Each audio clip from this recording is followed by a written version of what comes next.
Hello दोस्तों, this is M Malhotra और आप देख रहे हैं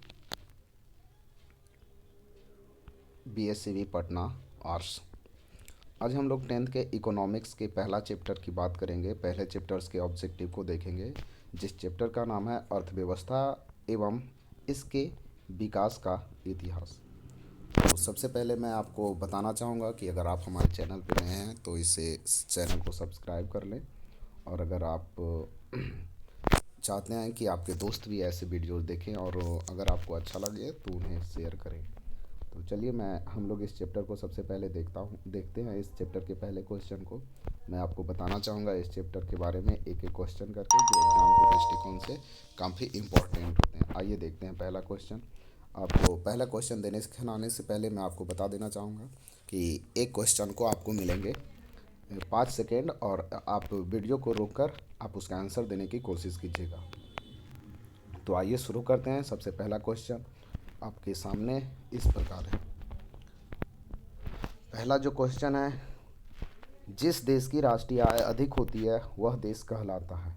आपका पहला ऑप्शन है अविकसित, ऑप्शन बी विकसित, सी अर्ध विकसित, डी इनमें से कोई नहीं। आपको 5 सेकेंड मिलते हैं, आप इसका आंसर कमेंट सेक्शन में वीडियो रोक कर दे सकते हैं। चलिए मैं आपको इसका आंसर बताता हूँ। इसका आंसर होगा बी विकसित देश। जिस देश की राष्ट्रीय आय अधिक होती है वह देश विकसित देश कहलाता है। चलिए आपको हम दूसरा क्वेश्चन की तरफ लेकर चलते हैं। दूसरा क्वेश्चन है, इनमें से किसे पिछड़ा राज्य कहा जाता है। तो आप इसका आंसर देने का प्रयास कीजिए। आपको मिलते हैं 5 सेकेंड।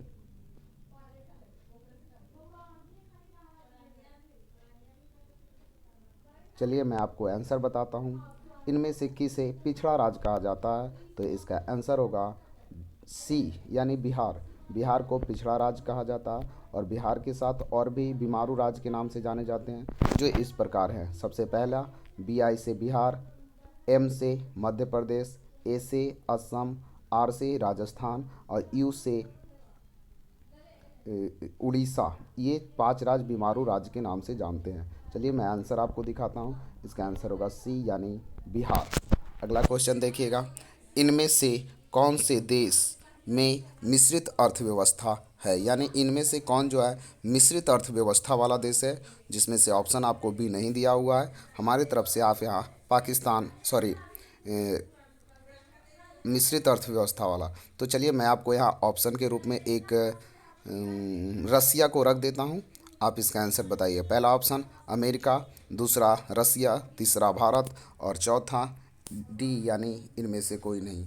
आप बताइएगा कि इसका सही आंसर क्या होगा। निम्नलिखित में से कौन सा मिश्रित अर्थव्यवस्था वाला देश है। इसका सही आंसर होगा भारत, यानी भारत मिश्रित अर्थव्यवस्था वाला देश है। चौथा क्वेश्चन देखिएगा, भारत की आर्थिक व्यवस्था है समाजवादी, पूंजीवादी या मिश्रित। या फिर चौथा नंबर क्वेश्चन ऑप्शन डी इनमें से कोई नहीं। भारत की अर्थव्यवस्था है, भारत की अर्थव्यवस्था मिश्रित है, यानी भारत मिश्रित अर्थव्यवस्था वाला देश है। अभी मैंने आपको बताया था। ऑप्शन है इसका होगा सी सही आंसर। अगला क्वेश्चन देखिएगा, पांचवा क्वेश्चन है, किस क्षेत्र को प्राथमिक क्षेत्र कहा जाता है। यानी कि 3 सेक्टर में बांटे गए हैं, उसमें प्राथमिक सेक्टर में कौन आता है, नाम बताइएगा। सेवा क्षेत्र, कृषि क्षेत्र, औद्योगिक क्षेत्र या सभी गलत हैं, यानी इनमें से कोई नहीं। आपको मिलते हैं 5 सेकेंड।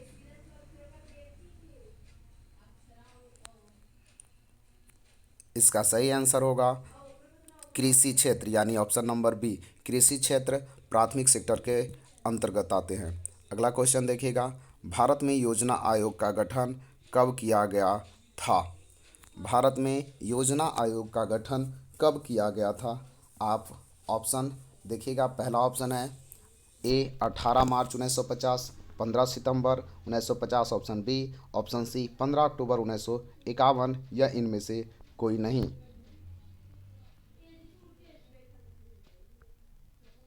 इसका सही आंसर है ए। 18 मार्च 1950 को योजना आयोग का गठन किया गया था। अगला क्वेश्चन देखिएगा, ऊर्जा का मुख्य स्रोत क्या है? कोयला, पेट्रोलियम, विद्युत, इनमें से सभी। ऊर्जा का मुख्य स्रोत क्या है?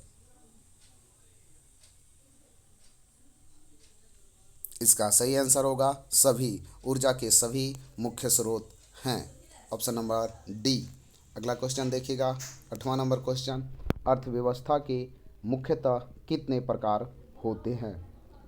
Option number A 1, B 2, C 3, D 4।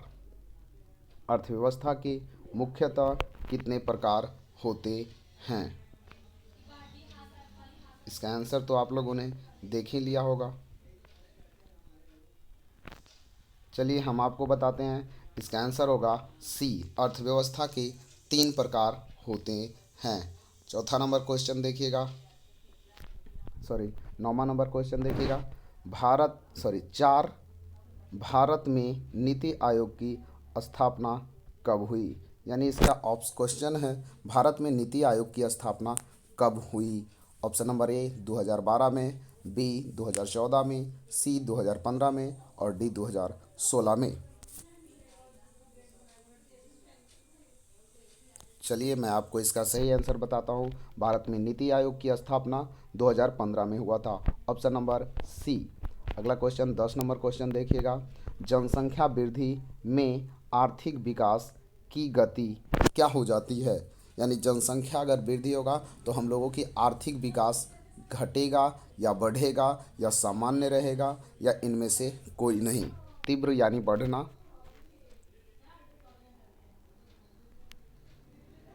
चलिए मैं आपको बताता हूँ, इसका आंसर होगा मंद हो जाती है। जनसंख्या जैसे जैसे बढ़ती है वैसे ही हमारी गति क्या हो जाती है, यानी आर्थिक पैसे कौड़े, यानी जनसंख्या आर्थिक विकास की व्युत्क्रमानुपाती होता है। इसका ऑप्शन नंबर होगा बी, मंद हो जाती है।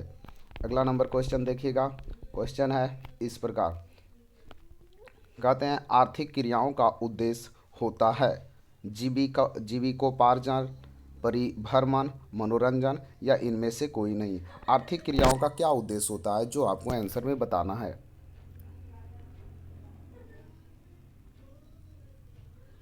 चलिए मैं आपको आंसर बताता हूँ। आर्थिक क्रियाओं का उद्देश्य होता है जीविकोपार्जन। पहला इसका आंसर होगा ए। अगला नंबर क्वेश्चन देखिएगा, 12 नंबर क्वेश्चन है, आर्थिक विकास का गैर आर्थिक कारण कौन है? यानी आर्थिक विकास के गैर आर्थिक कारण कौन है, आपको बताना है। तकनीकी विकास, प्राकृतिक साधन, मानवीय संसाधन या सामाजिक संस्थाएं। इसका सही आंसर होगा ऑप्शन नंबर ए, तकनीकी विकास। अगला नंबर क्वेश्चन आप देखिएगा, किस क्षेत्र को द्वितीय क्षेत्र कहा जाता है? इसका पहला ऑप्शन है ए विद्युत, बी मोबाइल, सी कृषि, डी उपयुक्त सभी। आपको मिलते हैं 5 सेकेंड। चलिए बताइएगा इसका सही आंसर क्या होगा।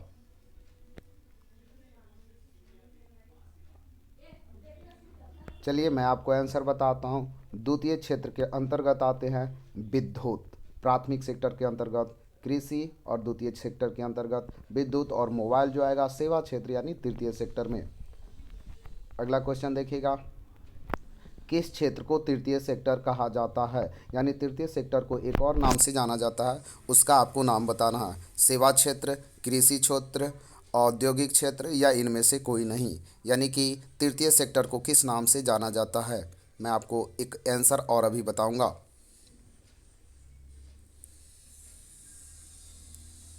तृतीय सेक्टर का एक और नाम है सेवा क्षेत्र। यानी इसका सही आंसर होगा ऑप्शन नंबर ए, कृषि को प्राथमिक सेक्टर तथा औद्योगिक को द्वितीय सेक्टर कहा जाता है। अगला नंबर क्वेश्चन देखिएगा, 15 नंबर क्वेश्चन है, स्वतंत्रता पूर्व भारतीय अर्थव्यवस्था थी। यानी स्वतंत्रता के पूर्व भारत जब आज़ाद नहीं हुआ था, गणतंत्र नहीं हुआ था, उससे पहले भारतीय अर्थव्यवस्था कैसी थी? कृषि प्रधान, उद्योग प्रधान, व्यवसाय प्रधान, या इनमें से कोई नहीं?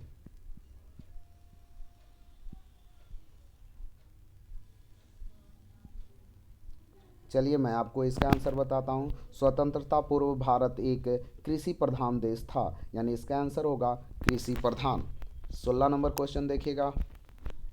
किस देश की विकास स्तर किस आधार पर निर्धारित की जाती है? यानी किसी देश की विकास स्तर किस आधार पर निर्धारित की जाती है? ऑप्शन नंबर ए प्रति व्यक्ति आय पर, बी साक्षरता दर पर, सी स्वास्थ्य की स्थिति पर, डी उपयुक्त सभी। यानी किससे निर्धारित किया जाता है किसी देश का किसी देश को किस तरह से निर्धारित किया जाता है कि वो विकसित है, विकासशील है, या फिर अर्ध विकसित है, वही आपको बताना है।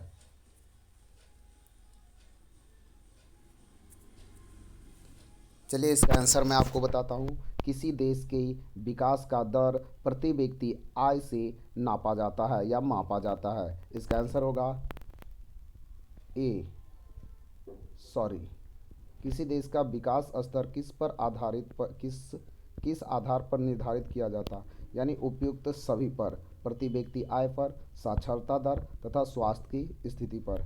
चलिए ये क्वेश्चन हमसे भी गलत हो गया, सॉरी फॉर दैट। इसका आंसर होगा उपयुक्त सभी। 17वां नंबर क्वेश्चन है, भारत के पड़ोसी देश में किस देश का प्रति व्यक्ति आय अधिक है? यानी आपको यहाँ पे ऑप्शन बताना है कि इनमें से भारत का एक पड़ोसी देश कौन है जिसका प्रति व्यक्ति आय भारत से भी अच्छा है। पहला ऑप्शन नेपाल, दूसरा श्रीलंका, तीसरा बांग्लादेश, चौथा म्यांमार। इसका सही आंसर होगा श्रीलंका। श्रीलंका की प्रति व्यक्ति आय भारत से बेहतर है। Option number B. 18 number question है, यदि राष्ट्र की अपेक्षा जनसंख्या में यदि राष्ट्रीय आय की अपेक्षा जनसंख्या में वृद्धि दर का अनुपात अधिक हो तो प्रति व्यक्ति आय क्या होगा?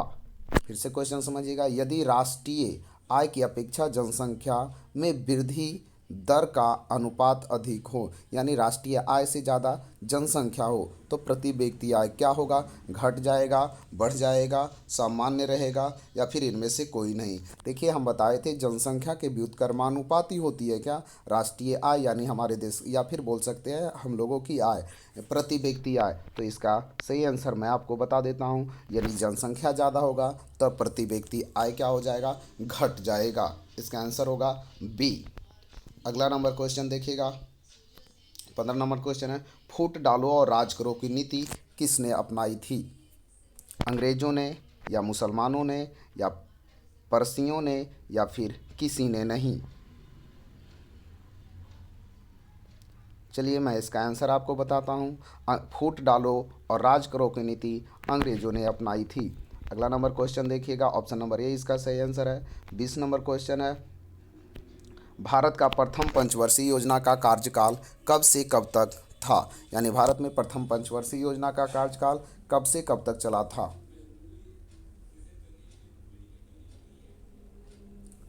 चलिए इसका आंसर मैं आपको बताता हूँ। इसका आंसर होगा ए, यानी 1951 से लेकर 1956 तक।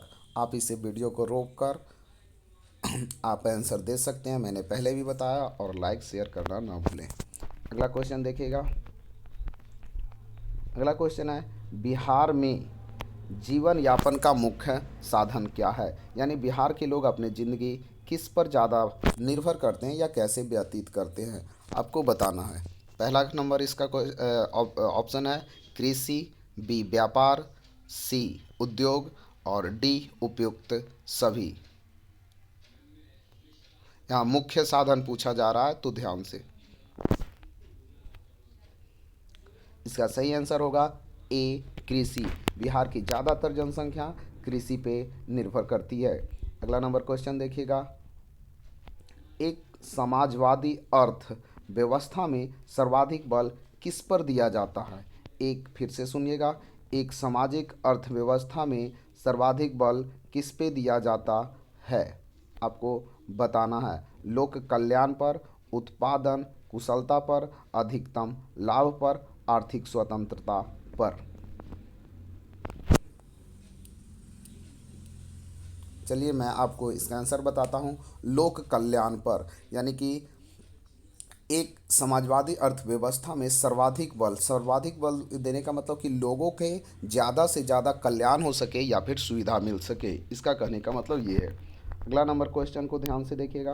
क्वेश्चन कहता है भारत में प्रथम पंचवर्षीय योजना की शुरुआत कब हुई थी। अभी हम लोगों ने ऊपर देखा था, आपका सही होना चाहिए। प्रथम पंचवर्षीय योजना पूछा जा रहा है।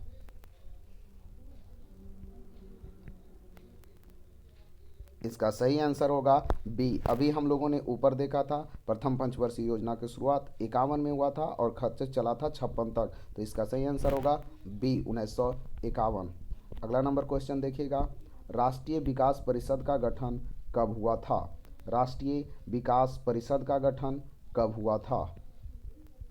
ए 1950, बी 1951, सी 1952, डी 1953।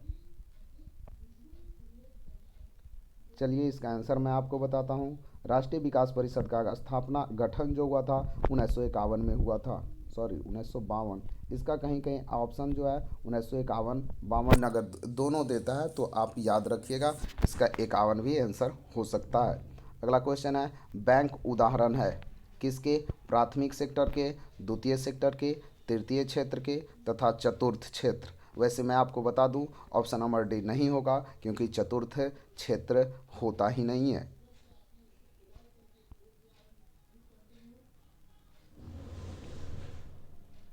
इसका सही आंसर होगा सी, तृतीय से क्षेत्र, जिसे सेवा क्षेत्र भी कहा जाता है।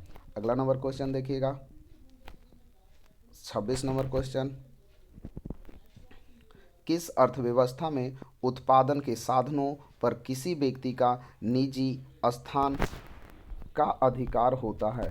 फिर से ध्यान से देखिएगा, किस अर्थव्यवस्था में उत्पादन के साधनों पर किसी व्यक्ति का निजी निजी स्थान का संस्था का अधिकार होता है। यानी कौन से अर्थव्यवस्था में किसी निजी पर्सनली किसी व्यक्ति का होता है। समाजवादी में, पूंजीवादी में, मिश्रित में, इनमें से कोई नहीं। इसका सही आंसर होगा बी, पूंजीवादी। पूंजीवादी पर्सनली यानी व्यक्तिगत होता। किस अर्थव्यवस्था में उत्पादन के साधनों पर किसी व्यक्ति का उत्पादन के साधनों पर किसी व्यक्ति या निजी, सॉरी दोनों पूछ रहा है, क्वेश्चन पढ़ने में हमें गलती हुआ। किसी व्यक्ति या निजी संस्थान का अधिकार होता, यानी ये तो कंपनियां तो होती है सरकारी, लेकिन किसी निजी व्यक्ति को दे दिया जाता है। फॉर एग्जांपल अभी के तौर पे हम लोग ले सकते हैं रेलवे को। रेलवे क्या है, एक सरकारी संस्था या फिर सरकार के है, लेकिन इस पे किसी किसी और की यानी सरकारी कंपनियों पे प्राइवेट प्राइवेट यानी कुछ समय के लिए जो हम लोग बोलते हैं बॉन्डिंग, या फिर बोल सकते हैं उसको क्या बोलते हैं। चलिए मैं आपको समझाता हूँ। किसी निजी यानी प्राइवेट कंपनी पर किसी निजी व्यक्ति का स्वामित्व होता है जो कुछ समय के लिए उसके बदले वो सरकार को पे करता है।